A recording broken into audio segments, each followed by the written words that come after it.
Hello everyone, welcome back to IAC, the Hindu newspaper analysis. ఈ రోజు మనం Hindu news paper editorial కాలంలో ఒక ఇంపార్టెంట్ ఆర్టికల్ వచ్చింది, అది డిస్కస్ చేద్దాం. Let's begin the session. In this session, we are first of all going to focus on the analysis of the editorial article. After that, let's also have a discussion on some important vocabulary that came in the today's article. So, before we start the article, I have to tell you something. ఈ రోజు వచ్చిన ఈ article దేనికి సంబంధించిన article? ఈ article అనేది central గవర్నమెంట్కి సంబంధించిన ఆర్టికల్. మీ అందరికీ తెలుసు, కొన్ని ఇయర్స్ బ్యాక్ మనకి ప్లానింగ్ కమిషన్ అని ఉండేది. తర్వాత ఆ ప్లానింగ్ కమిషన్ బదులుగా నీతి ఆయోగ్ వచ్చింది. We all know that NITI Aayog has replaced the planning commission. ఇక్కడ దాకా బాగానే ఉంది. ఈ ఆర్టికల్ దేనికోసం అంటే, రీసెంట్గా వచ్చిన ఈ నీతి ఆయోగ్ అనేది ఏదైతే వచ్చిందో, ప్లానింగ్ కమిషన్ బదులుగా వచ్చిన ఈ నీతి ఆయోగ్ ఏదైతే ఉందో, ఈ ఆర్టికల్ ఏమని చెప్పిందంటే, ఒకప్పుడుతో కంపేర్ చేస్తే, బేసికల్గా ప్లానింగ్ కమిషన్తో కంపేర్ చేస్తే నీతి ఆయోగ్ రావడానికి మెయిన్ రీజన్ ఏంటంటే బెటర్ గవర్నెన్స్ ఇవ్వడానికి, బెటర్ పెర్ఫార్మెన్స్ ఇవ్వడానికి కదా. కానీ నీతి ఆయోగ్ వచ్చిన ఉద్దేశం 100% ఫుల్ఫిల్ అవ్వట్లేదు అని చెప్తోంది ఈరోజు ఆర్టికల్. ఇంకా బ్రీఫ్గా చెప్పాలంటే, ఈ ఎడిటోరియల్ ఆర్టికల్ కంప్లీట్గా ఒకే పాయింట్ గురించి చెప్పింది. అదేం చెప్పిందంటే, నీతి ఆయోగ్ తను ఏ రెస్పాన్సిబిలిటీతో అయితే వచ్చిందో ఆ రెస్పాన్సిబిలిటీని 100% ఫుల్ఫిల్ చేయట్లేదు అని చెప్తోంది. To put it in a very brief way, this article today that came in the editorial column is just mentioning one point, that is the basic purpose of Niti Aayog is not being fulfilled 100%. We all are aware of the fact that Niti Aayog has replaced the Planning Commission of India for a good reason. That is for better governance and better performance of the government activities. But this present Niti Aayog is not doing its performance up to the mark.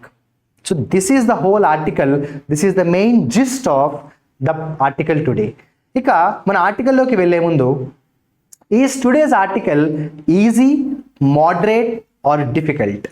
No doubt this article that came on today's editorial column belongs to easy category. చాలా అంటే చాలా ఈజీగా ఉన్న article ఇది. Having said that, there are around 10 to 15 vocabulary that you should learn. ఒక 10 to 15 vocabulary ఉన్నాయి. అవి తెలియకపోతే ఆర్టికల్ అర్థం కానట్టు అనిపిస్తుంది. But other than that, this article is definitely easy level editorial. ఇక లేట్ చేయకుండా మనం ఆర్టికల్లోకి వెళ్దాము.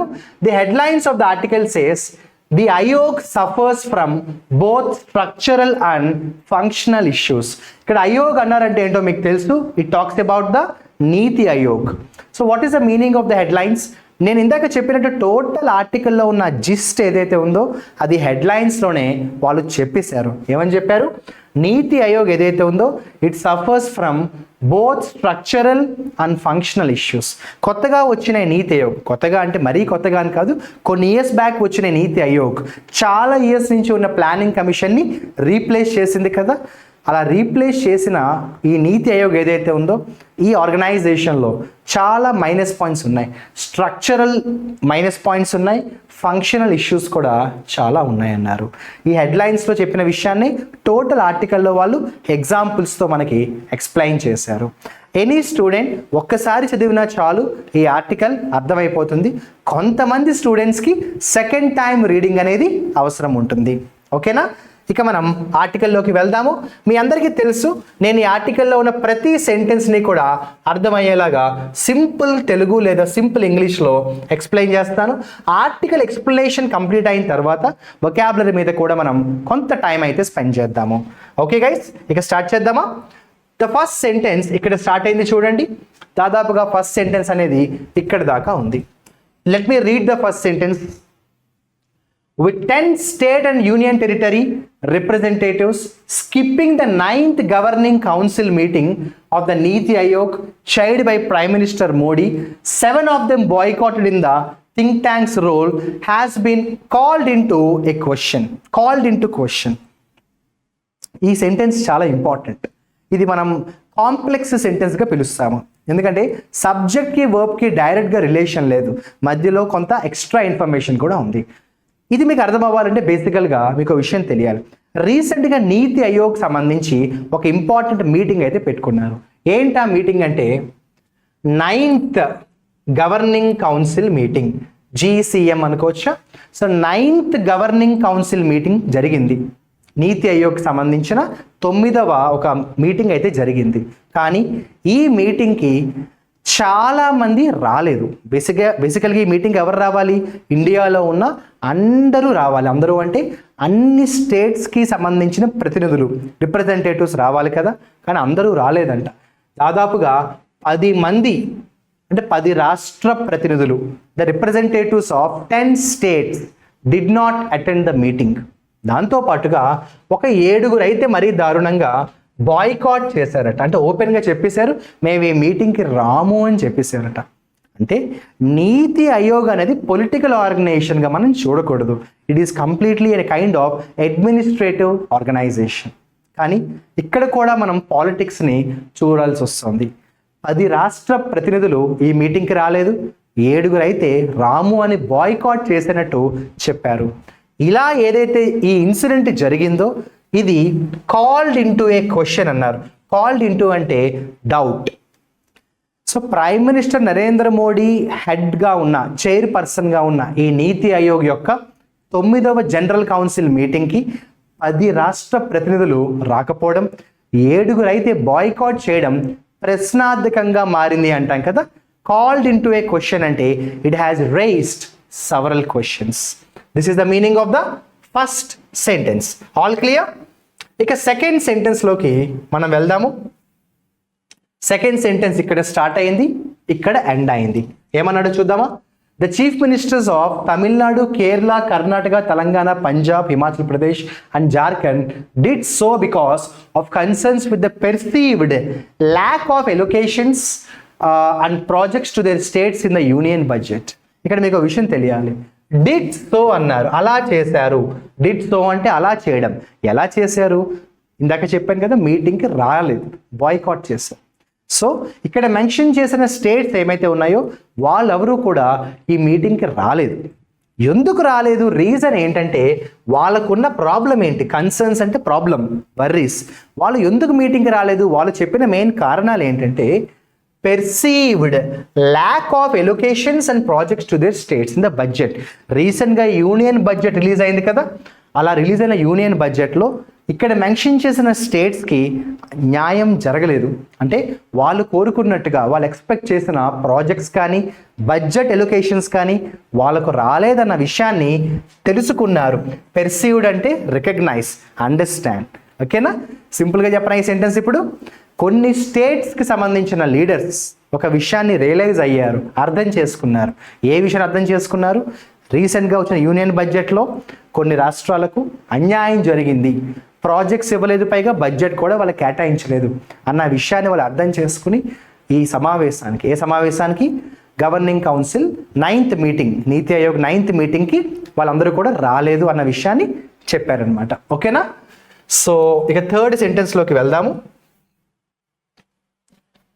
But the boycott and later the walkout by West Bengal CM Mamata Banerjee suggests that the role of the think tank limiting itself to the advisory body to the union government has led to disenchantment among states, even if the protests were limited to leaders belonging to the political opposition. ఈ sentence కొంచెం lengthy sentence and also a bit complicated to understand. అయినా కూడా ఒకసారి మళ్ళీ చదువుదాం. చదివే ముందు విషయం చెప్తాను. ఈ సెంటెన్స్లోనే కాదు, ఆ ముందు సెంటెన్స్లో కూడా.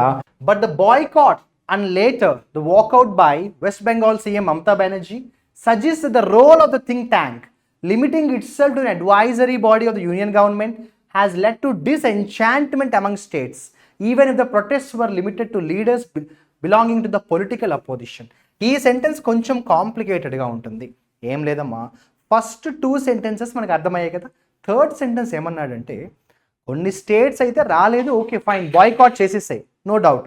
బట్ మమతా బెనర్జీ ఎవరైతే ఉన్నారో వెస్ట్ బెంగాల్ సీఎం, తను వాకౌట్ చేశారట.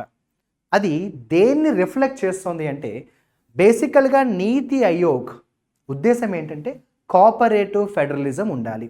అది అర్థం అవ్వాలంటే మీకు విషయం తెలియాలి. లాస్ట్ వీడియోలో కూడా చెప్పాను, ఇండియాలో బేసిక్ మనం ఫాలో అయ్యేది ఫెడరల్ సిస్టమ్ అంటే ఫెడరల్ గవర్నమెంట్, సెంట్రల్ గవర్నమెంట్ ఉంటుంది, స్టేట్ గవర్నమెంట్స్ ఉంటాయి. వాళ్ళకి వీళ్ళకి కూడా మధ్యలో ఒక ఫ్రెండ్షిప్ ఉండాలి, మ్యూచువల్ కోఆపరేషన్ ఉండాలి.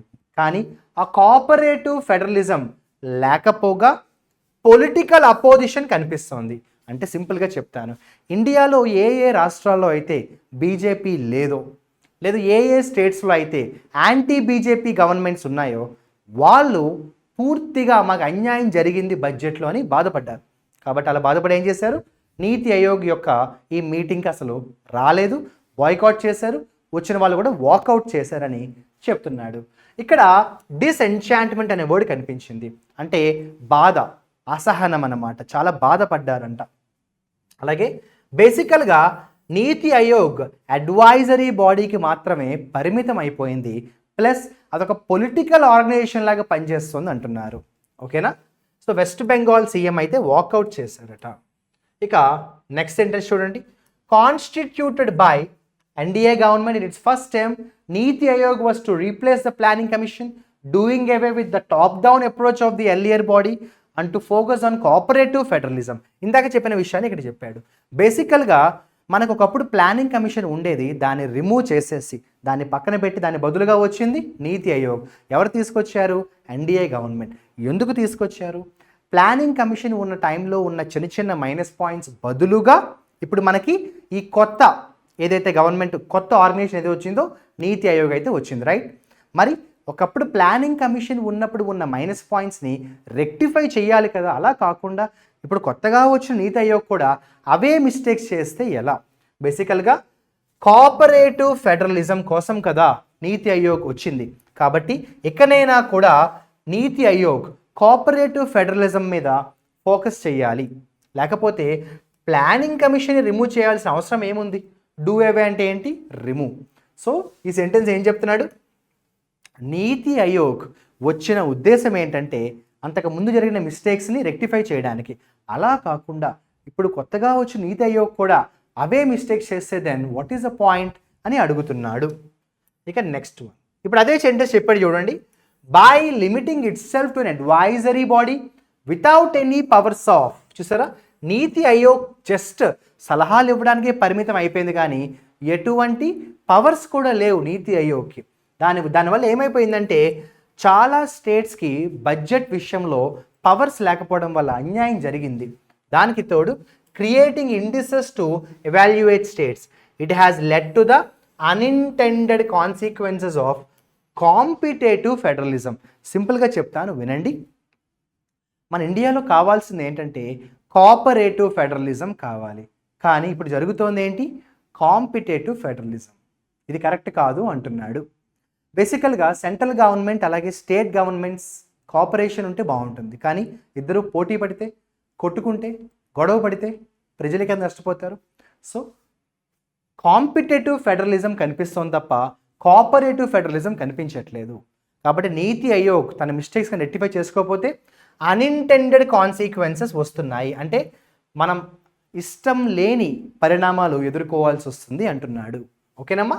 నెక్స్ట్ సెంటెన్స్ చూద్దామా. While the finance ministry has unfettered powers to decide on grants to states, in contrast, the planning commission, which too had its detractors, at least allowed for consultations with states in such matters. చాలా important అమ్మా, ఇక్కడ ఈ sentences చాలా important. బేసికల్గా ఏంటంటే budget allocation చేసేదెవరు? Finance minister. Of course వాళ్ళందరూ కూడా మాడుకుంటారు క్యాబినెట్లో అందరూ, but FM will allocate the budget to the states. అంటే ఏ ఏ స్టేట్స్కి ఎంత బడ్జెట్ ఇవ్వాలన్నది పూర్తి రైట్ అండ్ పూర్తి పవర్స్ ఎవరి దగ్గర ఉన్నాయి? Finance ministers. అన్ఫెక్టెడ్ పవర్స్ అన్నారు, అంటే ఎదురులేని తిరుగులేని అధికారం ఎవరికి ఉంది? ఫినాన్స్ మినిస్టర్కి ఉంది. అయితే ఒకప్పుడు ప్లానింగ్ కమిషన్ ఉండేది కదా, ప్లానింగ్ కమిషన్ విషయంలో కూడా చాలామంది ప్లానింగ్ కమిషన్ని తిట్టుకునేవారట. కానీ ఒక అడ్వాంటేజ్ ఉండేది ప్లానింగ్ కమిషన్కి, అదేంటో తెలుసా? అట్లీస్ట్ ప్లానింగ్ కమిషన్ ఉండేటప్పుడు ఏంటంటే స్టేట్ గవర్నమెంట్స్తో వాళ్ళు మాట్లాడేవారంట. మీ సమస్యలు ఏంటి, మీ ప్రాబ్లమ్స్ ఏంటి, మీ ఫినాన్షియల్ పరిస్థితి ఎలా ఉంది అని అట్లీస్ట్ వాళ్ళు బడ్జెట్ అలొకేషన్స్ టైంలో రాష్ట్ర ప్రభుత్వాలతో చర్చించేవారంట. ఏది? ప్లానింగ్ కమిషన్స్ ఉన్న టైంలో. కానీ ఇప్పుడు ప్లానింగ్ కమిషన్ లేదు, నీతి ఆయోగ్ వచ్చింది. దానివల్ల ఏమైంది, అసలు స్టేట్ గవర్నమెంట్స్తో కన్సల్టేషన్సే జరగట్లేదంట. పైగా ఫినాన్స్ మినిస్టర్ పవర్స్ మొత్తం తన చేతిలో పెట్టుకోవడం వల్ల పూర్తిగా ఇష్టారాజ్యంగా బిహేవ్ చేస్తున్నారు అన్నది ఈ సెంటెన్స్ యొక్క మీనింగ్ అనమాట. డిట్రాక్టర్స్ అంటే విమర్శకులు. ఎవరైతే అప్పట్లో ప్లానింగ్ కమిషన్ని తిట్టారో వాళ్ళని ఏమంటాం, డిట్రాక్టర్స్ అంటాం. ఓకేనా. ఫస్ట్ పారాగ్రాఫ్ ఒక్కసారి బ్రీఫ్గా రిపీట్ చేస్తాను, రివైజ్ చేస్తాను.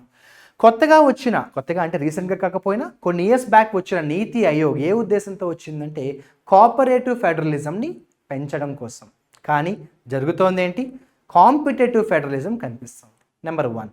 నెంబర్ 2, ప్లానింగ్ కమిషన్ని రిమూవ్ చేసి దాని బదులుగా వచ్చిన నీతి ఆయోగ్ ఏ ఉద్దేశంతో అయితే వచ్చిందో తన ఆ పనులు చేయట్లేదట.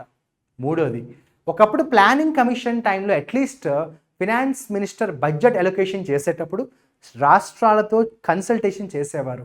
బట్ ఇప్పుడు నీతి ఆయోగ్ వచ్చిన తర్వాత అసలు స్టేట్స్తో కన్సల్టేషన్ కాదు కదా, డిస్కషన్స్ కాదు కదా, వాళ్ళని అసలు ఎటువంటి సజెషన్స్ కూడా తీసుకోకపోవడం బాధాకరం. 4వది, ఇండియాలో ఏ రాష్ట్రాల్లో అయితే యాంటీ బీజేపీ గవర్నమెంట్స్ ఉన్నాయో వాళ్లకు మరీ అన్యాయం జరిగిందని కోపంతో వాళ్ళు ఈ మీటింగ్ని బాయ్కాట్ చేశారు. కొంతమంది అయితే వాకౌట్ చేశారు. ఇక సెకండ్ పారాగ్రాఫ్లోకి వెళ్దాం.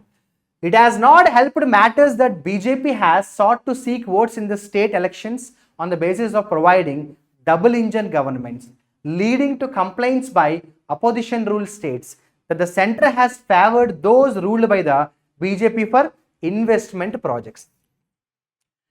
చాలా కాంప్లికేటెడ్గా ఉంటుంది ఈ సెంటెన్స్, సింపుల్గా చెప్తాను వినండి. బేసిక్గా అది అర్థం అవ్వాలంటే మీకు డబుల్ ఇంజన్ గవర్నమెంట్ అంటే ఏంటో తెలియాలి.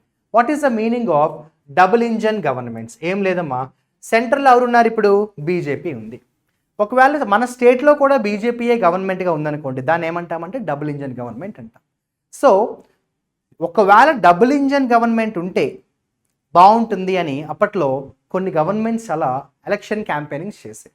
ఇప్పుడు ఏమంటున్నాడంటే అదే నిజమయ్యేలా ఉంది అంటున్నాడు. చూడండి, it has not helped matters that BJP has sought to seek votes in state elections on the basis of double engine governments.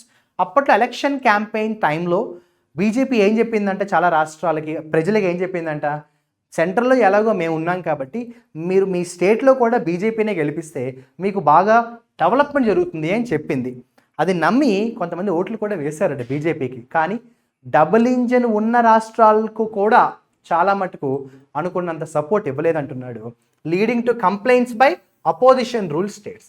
పైగా ఏ స్టేట్స్లో అయితే బీజేపీ కాకుండా యాంటీ బీజేపీ గవర్నమెంట్స్ వచ్చాయో వాళ్ళకు మరీ అన్యాయం జరిగింది. అసలు బీజేపీ గవర్నమెంట్ వాళ్ళను పట్టించుకోలేదు, బడ్జెట్ అలొకేషన్స్ కూడా అస్సలు వాళ్ళకి చేయలేదు, ఎటువంటి ప్రాజెక్ట్స్ కూడా వాళ్ళకి తీసుకురాలేదు అని బాధపడుతున్నారు. అంటే ఈ సెంటెన్స్ కూడా ఒకే విషయాన్ని మళ్ళీ చెప్పింది. ఏం చెప్పింది, బడ్జెట్ అలొకేషన్ విషయంలో చాలా అన్యాయం జరిగిందన్నది రిపీటెడ్గా చెప్తున్నాడు అనమాట.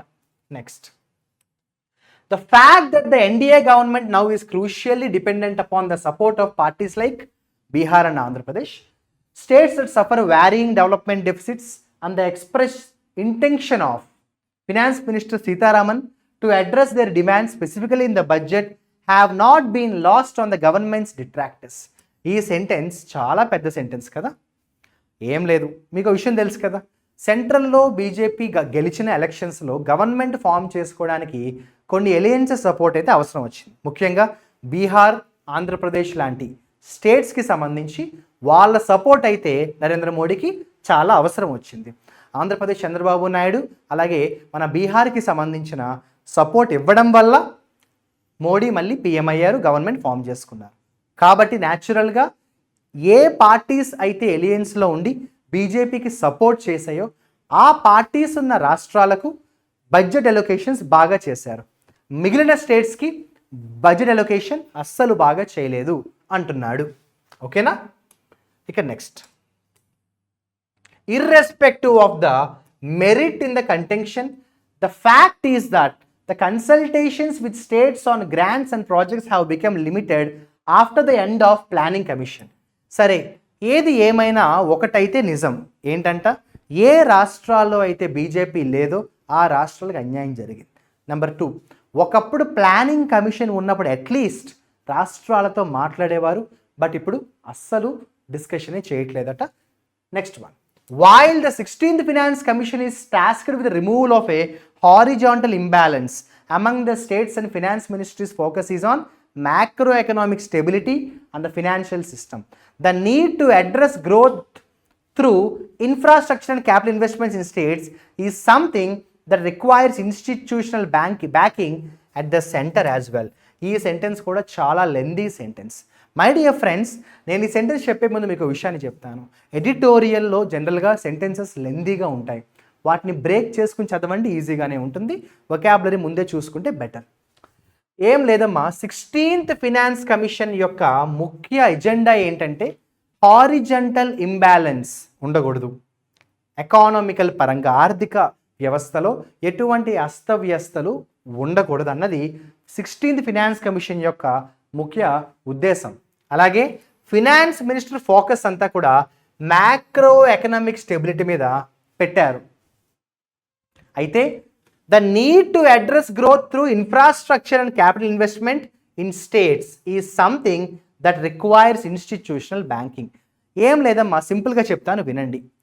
రాజకీయాలు వేరు, అభివృద్ధి వేరు. Development is different, politics is different. Politics అనేది 5 yearsకి ఒకసారి జరగాలి. ఒకసారి పాలిటిక్స్ అయిపోయినాక, ఎలక్షన్స్ అయిపోయిన తర్వాత ఓన్లీ డెవలప్మెంట్ ఈజ్ ఇంపార్టెంట్. మరీ ముఖ్యంగా నీతి ఆయోగ్ లాంటిది పాలిటిక్స్తో సంబంధం ఉండకూడదు. BJP is different, central government is different. BJP is a political party, central government is a head of the country. కాబట్టి ఈ సెంటెన్స్ ఏం చెప్తున్నాడంటే, నిజమే డబుల్ ఇంజన్ లేని రాష్ట్రాలకు అన్యాయం జరిగింది, నరేంద్ర మోడీకి సపోర్ట్ చెయ్యని గవర్నమెంట్స్కి అన్యాయం జరిగింది బడ్జెట్లో, అవన్నీ ఒప్పుకుందాం.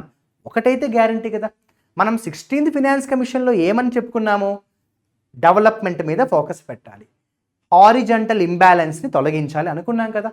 అంటే డెవలప్మెంటల్ ప్రాజెక్ట్స్ రావాలి, ఇన్ఫ్రాస్ట్రక్చర్కి కావాల్సిన సపోర్ట్ ఇవ్వాలి. ఈ సపోర్ట్ ఎవరు ఇవ్వాలి, సెంట్రల్ గవర్నమెంట్ ఇవ్వాలి. కానీ అది ఇవ్వలేదు అంటున్నాడు. అంటే పాలిటిక్స్ పక్కన పెట్టి అట్లీస్ట్ మనం 16th ఫినాన్స్ కమిషన్కి ఇప్పటికైనా కూడా గౌరవం ఇద్దాము అంటున్నాడు. ఓకేనమ్మా, నెక్స్ట్ చూడండి. అదిగో ఏమన్నాడు, ఇన్స్టిట్యూషనల్ బ్యాకింగ్ కావాలి, బ్యాకింగ్ అంటే సపోర్ట్ కావాలి అన్నాడు. ఓకేనా, నెక్స్ట్ చూడండి. ఇదే కంక్లూడింగ్ స్టేట్మెంట్. ఏమన్నాడు, the Niti Aayog must be reenvisioned to bring back some of the responsibilities that the planning commission had for states for a truer cooperative federalism. సరే, జరిగిందేదో జరిగింది.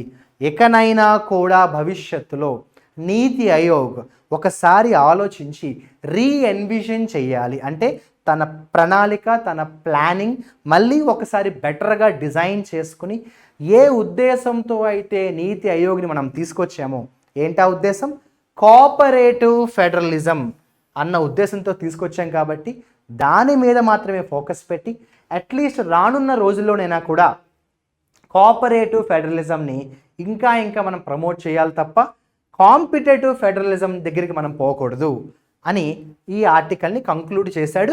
ఒక సజెషన్తో ఈ ఆర్టికల్ కంక్లూడ్ చేశాడు. ఏంటా సజెషన్, నీతి ఆయోగ్ని అట్లీస్ట్ మనం ఎప్పటికైనా బెటర్గా డిజైన్ చేసి ఏమైనా లూప్ హోల్స్ ఉంటే వాటిని రెక్టిఫై చేసి కోఆపరేటివ్ ఫెడరలిజం వైపు అడుగులు వేద్దామని ఒక సలహాతో ఈ ఆర్టికల్ని అయితే వాడు ఎండ్ చేశాడు.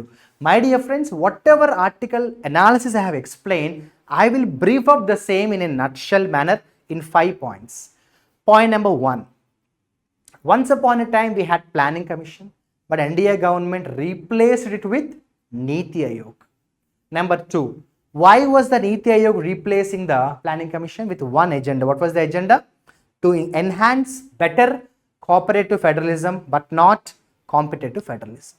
Number 3, recently Niti Aayog governing council meeting was held under the chairmanship of Narendra Modi, but around 10 states boycotted it. 10 states were absent and 7 states boycotted it.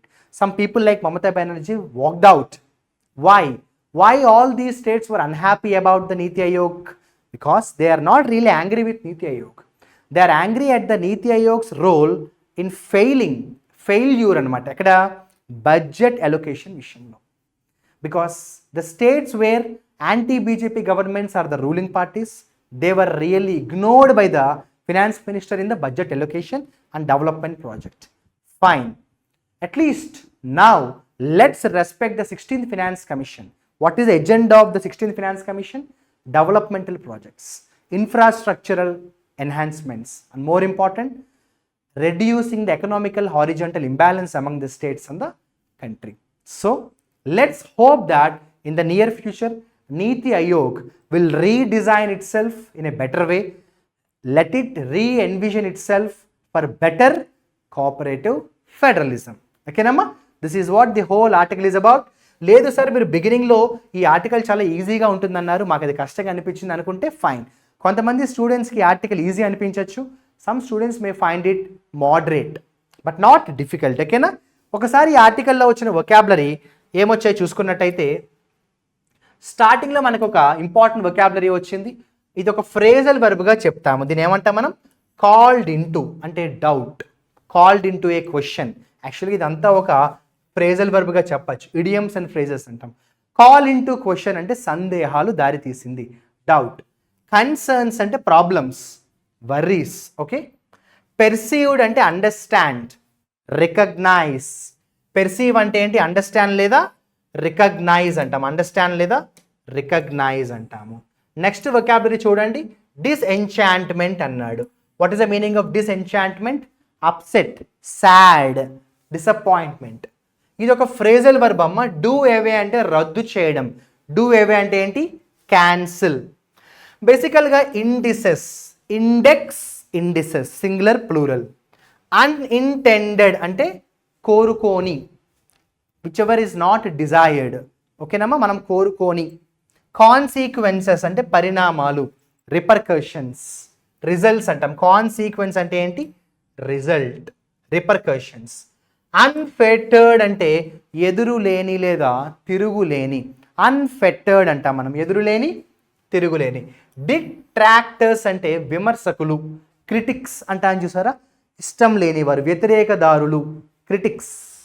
Critics అంటాం, ఏమంటాం? క్రిటిక్స్. డెఫిసిట్ అదేం పెద్ద కష్టమైన word ఏం కాదు, నష్టాన్ని ఏమంటాము? Deficit అంటాం.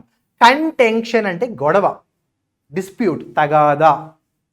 గొడవ, డిస్ప్యూట్ లేదా తగాదా అంటాము. బ్యాకింగ్ అంటే చెప్పండి? సపోర్ట్. బ్యాకింగ్ అంటే సపోర్ట్. రీఎన్విషన్ అంటే తనని తను మళ్ళీ మలుచుకొని బెటర్గా వెళ్ళడం, రీడిజైన్. ఇంప్రూవ్ అని రాయొచ్చు. రీఎన్విషన్ అంటే ఏంటమ్మా? సింపుల్గా ఇంప్రూవ్ అని రాయొచ్చు. ఈరోజు ఇప్పటిదాకా నేను చెప్పిన వొకాబులరీ ఆఫ్ ద డే ఇక్కడ మీకు స్క్రీన్ మీద కనిపిస్తోంది. వాటిని ఒకసారి మీరు జాగ్రత్తగా రివైజ్ చేసుకోండి. కాల్డ్ ఇంటూ అంటే ఏంటమ్మా? క్వశ్చన్, సందేహాలు అంటాం. కన్సర్న్ అంటే ఏంటన్నా? వర్రీస్ లేదా ప్రాబ్లమ్స్ అంటాం.